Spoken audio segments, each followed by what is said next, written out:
Hello friends, WhatsApp. मेरा नाम है राघव और आज हम सीखने वाले हैं principle of moments with the help of a very very simple experiment. इसके लिए मेरे पास चार वेट्स हैं यहाँ पे और हम इन चार वेट्स को इस बार पे सस्पेंड करेंगे अलग अलग कॉम्बिनेशंस में और इसको समझेंगे आसान भाषा में।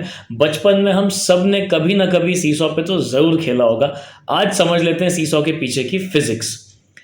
ये जो बार है ये अपने सेंटर पे पिवट हो रखा है, हिंज हो रखा है, फिक्स हो रखा है and it will basically rotate about this point when I suspend a weight anywhere on this bar. मान लीजिए मैंने इस वेट को बार के इस एंड पे फिक्स कर दिया है और बार जो है वो एक तरफ को झुक गया। अब अगर मैं एक दूसरा वेट यहां पे सस्पेंड करूं फिर क्या होगा, ये देखिए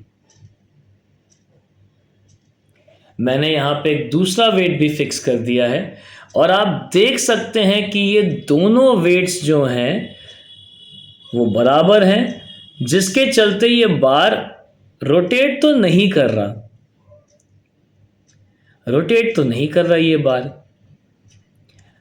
और सीसो में भी तो यही होता है, जब दो मास के सेम शख्स एक सीसो पे बैठते हैं तो सीसो में भी बैलेंस कुछ ऐसे ही बना रहता है। अब अगर मैं इस वाले वेट को यहां पे शिफ्ट कर दूं,